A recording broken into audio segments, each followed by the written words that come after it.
Thank you so much for being here in what I like to think is the best part of Tweed, one of our actual classrooms. And I am so honored to be here standing alongside our mayor to make such a huge announcement today.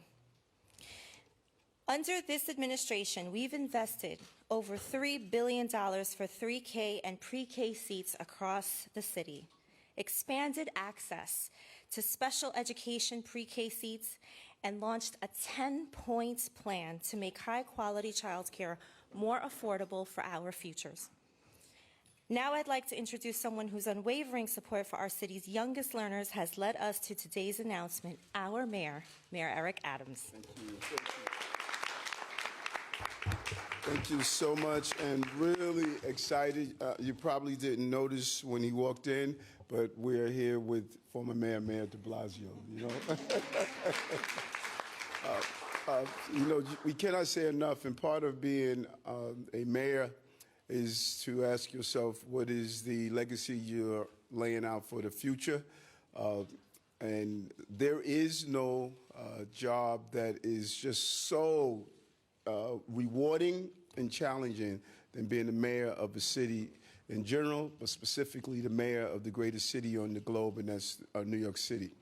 And you cannot talk about the legacy of Mayor de Blasio without talking about what he did around early childhood education. He just got it. He understood that for far too long we have been embracing the philosophy of pulling our young people out of the river downstream instead of preventing them from falling in the river of lack of educational opportunities upstream. Early childhood education, it works. No one can argue that. And far too often, when you go into economically challenging communities that are particularly black and brown and immigrant communities, they don't have the dollars to give the private tutoring, to do the early diagnosis, to learning disabilities, to make sure they get the proper counseling when they're dealing with traumatic experiences throughout their lives. And this is how you get it right. I always remember that 11-year-old when I was in the 88th precinct as a lieutenant who was arrested for robbery several times, armed robberies. And he was angry, he was frustrated. He knew every four-letter word you can imagine. And it was only through the midnight hours of being a lieutenant that finally I got him able to talk to me. When I asked him what was happening with him, the young man just broke down and started crying. His dad was in jail for a homicide. His mother was hooked on crack cocaine. He was out of school for months, and no one checked on him. We created that problem. And this administration, following the leadership of the former administration, he handed off the baton and talked about that. I remember when he was briefing me, Mayor was briefing me in the last few months of his administration, sitting at Gracie Mansion, he talked about this. He talked about this subject and how we had to continue it, and I heard you. I heard you, and we want to make sure we get it right and invest in that. And Chancellor, you are focused on this early childhood education, and it impacts just as former chancellors have as well. This is the best place to raise children and families, this place we call New York City. There's no other place like it, but it is crucial that in the process of raising our children and families that we give them the opportunities they deserve. And last year, we made a commitment that every child who wants a seat will have access to one. And we lived up to that commitment, and for the first time in the history of the 3K program, that was done. And now we're making the commitment again this year. Today, we are proud to announce that we have once again succeeded in delivering for New Yorkers, especially for our families. We are here to celebrate a historic long-term investment in early childhood education that we will be making in our upcoming fiscal 2026 executive budget. For the first time ever, we will baseline the funding, investing almost $170 million annually to support popular and critical programs like pre-K, special education, and the expansion of citywide 3K. I remember we was walking the streets in Brownsville when you were talking about 3K, when you were at the mayor at the time. Just hats off to Jacques Maurice and OMB for keeping our priorities in order. This is a Herculean task that we are able to accomplish. We're baselining this. What does that mean? In political terms, that means any administration that can come can't screw it up and can't touch it. It's in the budget, and it will be permanent in the budget. What does that do? That gives permanency to parents to know that 3K and pre-K and our early childhood programs that we are putting the money for will be in place. It will become permanent part of our city's budget, so the programs cannot be tampered with. And when you think about it, it's a huge, huge step forward. And because we anticipate real federal changes on federal Head Start funding, we're going to look ahead and think strategically to promote equitable and high-impact results for our youngest students. We'll be working closely with families throughout the city for the realignment to make sure they are aware of Head Start and all other available early childhood education programs. We're leaving a lot of resources on the table. Over and over again, when we did an analysis, we saw that there were far too many communities where we needed early childhood education that families were not taking advantage of them. And that is why we put dollars in the budget to make sure we can go out and tell families that early childhood education is not sitting in front of a television set at home alone. It is being part of the socialization of other children and learning how to develop your full personhood and the development of your child brain. Those early years are crucial in the development of a child's brain on so many levels, and being around a well-educated and informed school facility and staff could make that happen appropriately. So we're going to continue to work closely with the families, and this administration knows that working class families are the backbone of the city. That is our North Star, to make sure that they could have the opportunities that are available, and that a successful early childhood education system is crucial to making New York City more affordable, particularly for working class mothers. Our child care blueprint shows that almost 375,000 parents left or downsized their jobs because of COVID-19 pandemic and lack of access to quality child care. For mothers, the decision to leave the workforce to care for a child can cost up to $145,000 in foregone earnings across their lifetime. And those are real dollars. This money is the whole family loses when something like this happens, and our entire city feels the economic impact. That is why our plan has been a holistic plan. Decrease unemployment in Black and brown communities, but across the entire demographics of the city. To decrease the cost of child care from $55 a week to less than $5 a week. To expand these seats, 150,000 children participated in the program. All of these things are part of the holistic approach to improve the lives of working class families. So our investment in early childhood education not only take the bold steps to ensure that our young students have the tools they need to succeed, but also ensure that parents don't have to make the difficult choice between losing income and child care. And make no mistake, it hasn't been easy. It hasn't been challenged, it has been difficult. And every day, our OMB director and his team are making these tough choices. We had to devote $7.5 billion, and I want to constantly remind New York that $7.5 billion, we had to find a way to fill that hole that caused from the failure of the previous administration in dealing with the migrants and asylum seekers. No city should have to take upon the economic responsibility of the federal government, and that's what we had to do. And it impacted many of our services, and we had to navigate through that, and that's what OMB did. In fact, we have expanded the program to 150,000 children across our entire system. And that is a record. And we did it under challenging and difficult economic times. We increased initial 3K office by 350% last year compared to 2019, despite the number of applicants more than tripling. We have also reduced the cost of subsidized child care for a family of four, as I indicated, down from $55 a week, $220 a month, to less than $20 a month. Those are real dollars, and they really impact the lives of our family. That's more than 10 times less than it was previously. And the average co-payment for subsidized child care is less than $220 per month. And that's from $1,500 in 2022 per child. But we must be honest.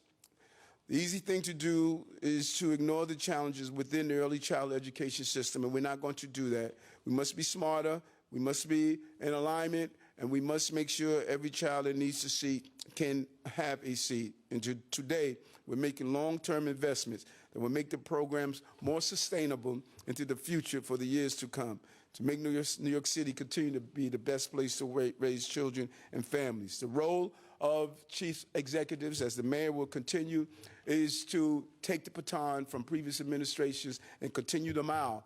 And I have to really just take my hat off to the vision of former Mayor de Blasio, and how he had that vision, fully understood the power of early childhood education. And we're going to continue that work, and we're hopeful that we will continue this work in the future for all of our children to get the support they need at the beginning stages of education. If you do it upstream, you won't be pulling children out of the river downstream because of lack of education. If you don't educate, you will incarcerate.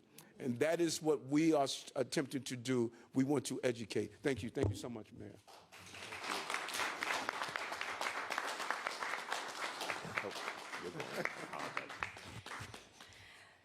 So now I have the pleasure to introduce the person whose vision and leadership changed our city by making it a more affordable place for working families.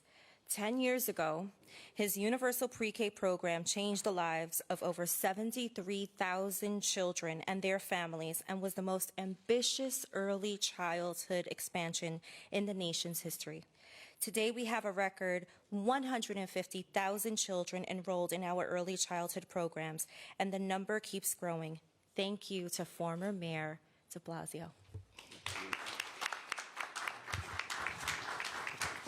Well, I'd like to coin a phrase here, tale of two cities.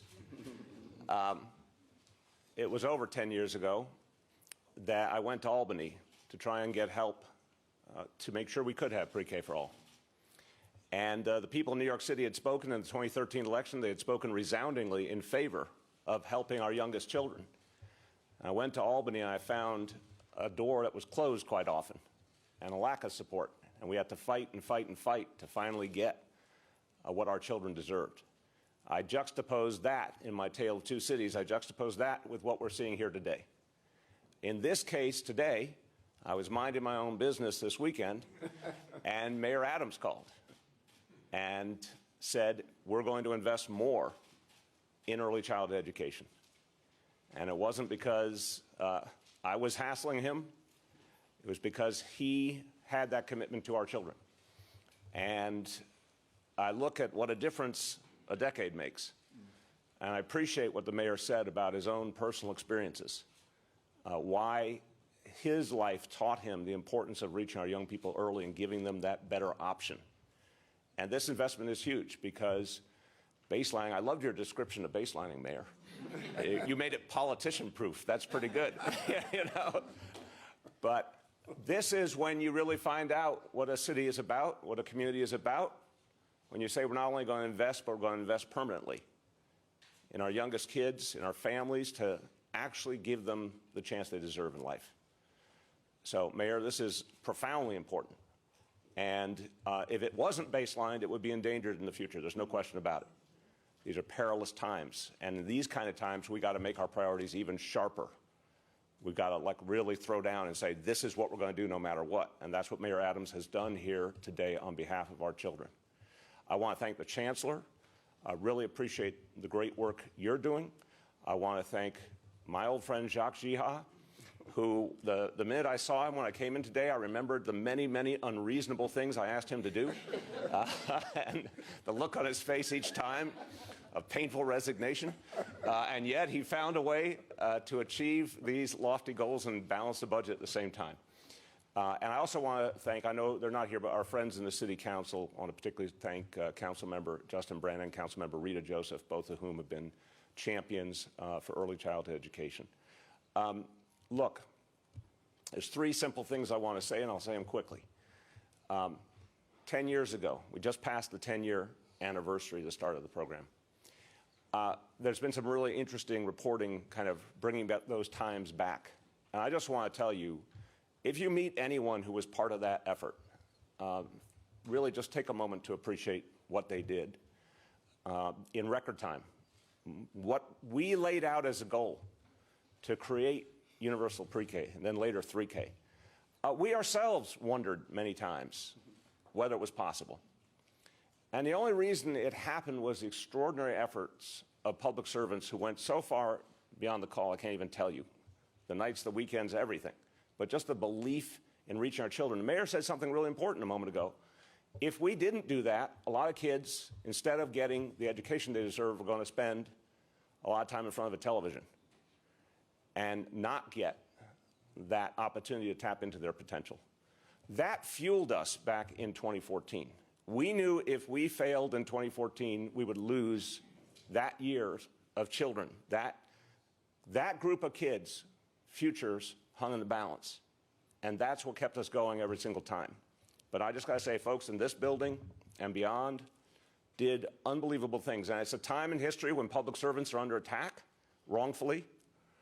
But if any New Yorker saw what happened in those months in 2014 and how much commitment and love people put into their work, they would be very, very proud of their city government. And they should continue to be proud of their city government today with this announcement. The second thing I want to say is there is a profound moral question here. Are we going to build a society where everyone gets an equal opportunity, or are we not?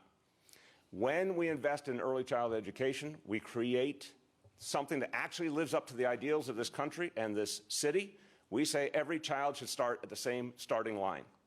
We understand there are profound disparities in our society, but here's something where we can actually get it right.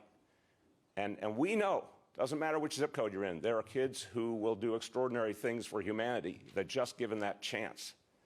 And when they get early childhood education, quality early childhood education for free, it gives each child that pathway that before was literally closed off to them simply because of economics. So this is why it's just so profound. The last thing I want to say is to pick up on the mayor's point about affordability. This is the best place to raise a child anywhere in the country. I don't have a doubt about it. By the way, the kids who go through New York City public schools are the best prepared for life of any children anywhere. They can do anything. They've been through it all. They know how to deal with all of humanity. We are blessed in this city. But let's face it, it's a tough place to live on a lot of levels, and it's a place that we have a profound affordability challenge. I cannot tell you how many people have come up to me over the last decade and said the reason they could live in New York City, they could stay in New York City, was because early childhood education was for free. And that's across the spectrum, every conceivable kind of New Yorker. I duly note that a lot of folks who bring their talents to this city, homegrown or they come from elsewhere, they want to be here. And if we don't provide them with early childhood education, we're basically saying, here's your ticket to New Jersey or the suburbs.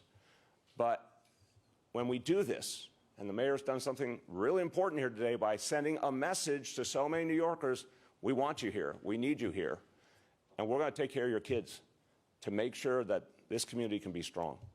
So this is profoundly important.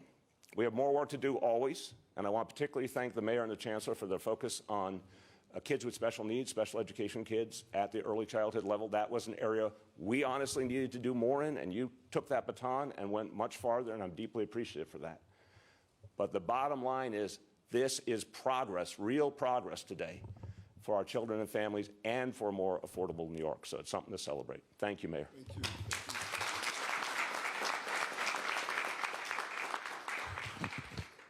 Thank you so much. And there are so many people here today who made this remarkable moment happen, and we want to make sure that we do not fail to mention them. So first of all, I want to thank Deputy Mayor Ana Almanzar for her leadership in this space. And his name has been called a few times, but you can't call it enough. OMB Budget Director Jacques Chihan. For finding the dollars to the tune of almost $170 million to baseline early childhood. Deputy Chancellor Simone Hawkins.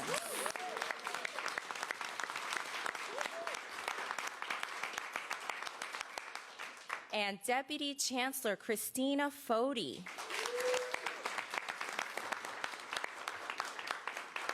Both of them continue to advocate for our youngest learners, and I'm so proud to be on a team with them.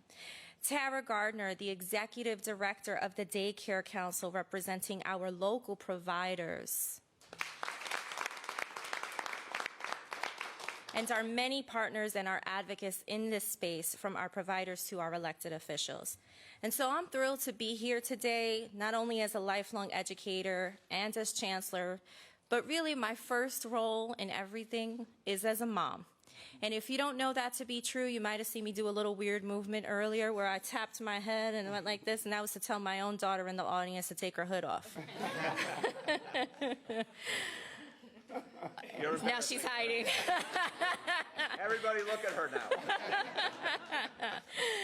But I know firsthand the importance of high-quality early childhood education. And I remember my time transitioning to principal when my daughter was an infant and trying to figure out what that looked like and being able to rely on my mom and my sister. But at some point they said, that's it, sis, you got to figure it out. And that, what the mayor was talking about is having to choose between your career and your family. That is a real thing for all families, but historically, especially for women. And as we look at the incredible things that women do in leadership every single day, I'm just touched that as chancellor, I get to stand here with not one, but two mayors who have made this happen for New York City. And all of you should be equally proud, because these are the types of opportunities that make this the best place to raise children and the best place to develop yourself and know that anything is possible in a city this great. Amen. And so when our youngest learners are set up to thrive, so are their families. Their parents and guardians can balance childcare with their own careers, and our babies can get a jump start on learning to read, do math, and develop social and emotional skills. And the changes that we are making, baselining funding, doubling down on our commitment to 3K and special education, and realigning Head Start seats to meet community need are going to create a more nimble and robust early childhood landscape for us in the long run. Y ahora en español. Yes, Como madre trabajadora, sé por experiencia propia lo difícil que puede ser encontrar el equilibrio entre la vida profesional y la crianza de los hijos en la ciudad de Nueva York. Por eso, nos complace celebrar la inversión histórica a largo plazo en la educación para la primera infancia que realizaremos en el presupuesto ejecutivo del próximo año fiscal 2026.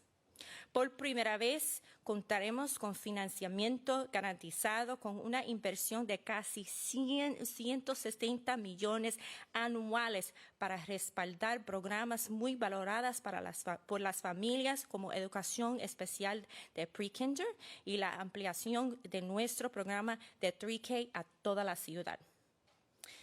When we care for our babies, starting from the earliest ages, we set them up for bold futures. And I'm so proud to do this work with all of you. And now I'd like to introduce another special guest to speak to all of us, Tara Gardner, the Executive Director of the Daycare Council, which represents over 120 agencies that operate more than 250 publicly and privately funded child care centers and family child care programs across New York City.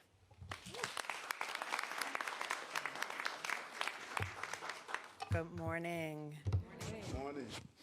Thank you, Mayor Adams, Deputy Mayors Almanzar and Miles Gustav, Chancellor Aviles Ramos, Deputy Chancellor Hawkins, Executive Director Cartwright, and all of the leaders and early childhood educators here today. I am Tara Gardner, the Executive Director of the Daycare Council of New York, and like the Chancellor said, we represent New York City's center-based early childhood education programs. And we also serve as New York City's Child Care Resource Center in partnership with the Chinese American Planning Council, the Committee for Hispanic Children and Families, and the Child Development Support Center. Safe, high-quality, affordable, and reliable childcare is vital to New York City's economic health. As a Head Start graduate, that's me, I know firsthand the profound impact early childhood education has on young children and their families. Against the backdrop of the challenges facing our sector, including significant state funding shortfalls and threatened federal Head Start funding, today's announced long-term investments in 3K and preschool special education and the commitment to New York City's Head Start programming provide crucial sustainability.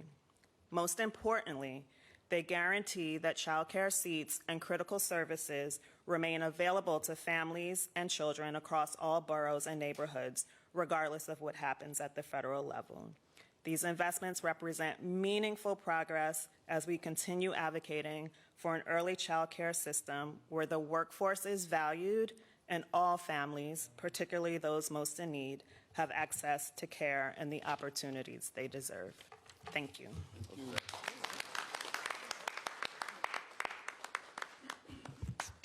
Doesn't Bill look so calm and youthful now? Oh, boy. And by the way, to the media, you are all beautiful. I want to say. Oh, man. What is this, a skit for the inner circle? Yeah, take a couple questions. Well, one of you was on time. Yes, that's the joy of finishing, you know. Oh, man. Hi, maybe this is a question for DC Hawkins or whoever wants to answer it. Can you give us a little bit of insight into what exactly is changing with Head Start, how many seats are really being shifted to these younger grades, and how you see that going forward? Thank you. Good morning. Morning. And so because of that commitment, I can lead by saying there will be limited shifts. What I would add to that is, putting aside what we are experiencing at the federal level, we had, as a result of an audit, we were required to recompete for our 5-year grant. That grant supported about 6,000 seats from birth through 5. And so because we wanted to submit a viable application, because we know that the needs around and within communities are changing, really, families need the support of younger age children. We did submit an application that would increase our early Head Start seats. Those are the seats that serve birth to 2-year-olds. And so, again, we are waiting to hear back about our application. Either way, as you heard here today very clearly, there's a commitment to ensure sustainability across the Head Start sector, and so we plan to do that. Okay, I've got two that I'm going to try to cram in here. One is on Head Start. I know you had to reapply because of the audit, but also in the last week, the president has raised the specter of completely defunding Head Start. So what happens if that happens? Would you commit to making up the entire $60 million that the city currently has for Head Start if the funding were to go away altogether? Yeah, we're not going to go into hypotheticals. Today we're announcing our commitment, and we're not going to move away from our commitment. And then just on having Mayor de Blasio here with you today, in the past, you were very kind about pre-K and 3K today. In the past, you've been somewhat critical about the rollout, particularly around 3K, and about the failure to have enough seats for students with special needs. I'm just curious, to the former mayor, what you made of some of that criticism, and to the current mayor, what kind of brought you here together today? And that's it. The most important thing is one can have differences on applications, implementations, but we don't differ on the foundation. the foundation is early childhood education. And I'm pretty sure in 6 years, whoever comes after me, they're going to look at some of my ways of doing things, but the principles are always intact. He was clearly the visionary. We firmly believe in what he was doing with early childhood education. We always would look at a mayor and or executive and say, I would have done something differently, but it doesn't take away from the foundation. He believed in early childhood education. We are joined at the hip, and now we're building on what he started. Juliet, Yes, good morning. how are you? Good morning. I'm good. How are you? So, A, is there a waiting list? You're guaranteeing every child, but is there a waiting list to get into the program? And B, do you have enough teachers to cover all these students? We stated last year, we lived up to it. Every child that desires a seat will have access to a seat, and we're not moving away from that. And how about teachers? Well, you know, we announced the other day, standing with the Chancellor and our friends in the unions, particularly Henry Rubio. We announced the recruitment effort, putting the money into recruiting more teachers. We're going to be focused on delivering on our promises that we always made. Promise made, promise kept. I used to always hear Bill say that, and we've lived on that, and we're going to continue that. Mike, John. How are you? Good. How are you? Good. On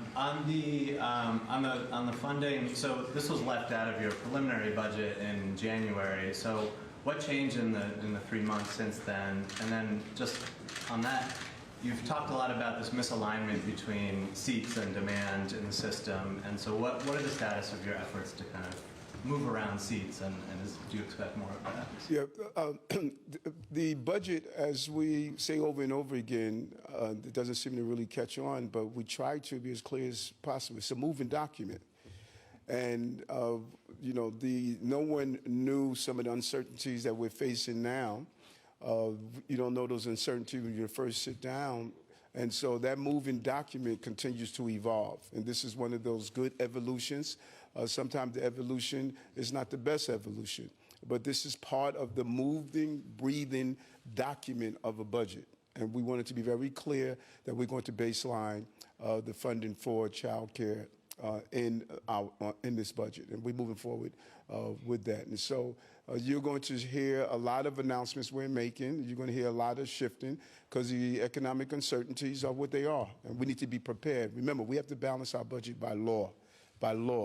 And we don't always get the luxury of being able to, you know, where these dollars are going to come from. We have to deal with the economic uncertainties. No one knew we were going to spend $7.5 billion on migrants and asylum seekers. We had to adjust. We had to shift to that.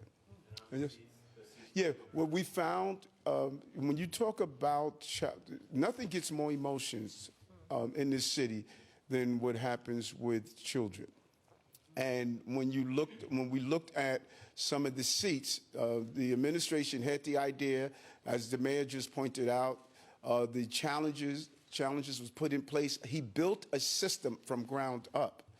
A retrospective observation of a system is easy to be critical of it, but when you're building that system and you want to meet the deadline of 2014, was it, Mayor? Mm-hmm. Of 2014, every child he did not get in the system was a child that could be on the pathway of not getting an education.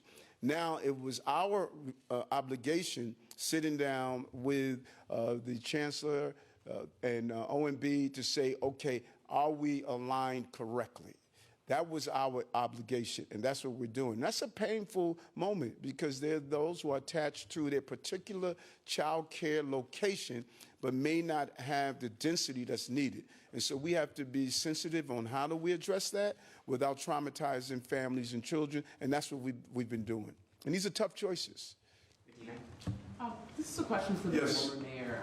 Can you speak to the current mayor's previous criticisms of the way that the pre-K program is managed, and can you share who you support in the mayor's race? Wow, that took a strange turn. Well, I do not believe we're discussing the mayor's race right now. That was easy. Look, I think Mayor Adams makes a fair point that every administration is going to come in and make their own assessment. I really believe that the team that I had did some great work, and I'm always going to say that. And I've said that to you. We talked way back when about this. And I do think that one of the things that government always needs to do better is connecting with the people we serve.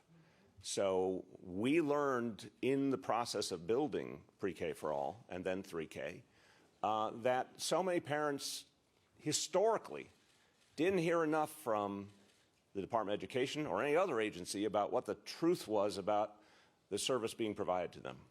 And we did a very, very aggressive outreach effort in the beginning of pre-K for all and a very aggressive facilitated enrollment effort.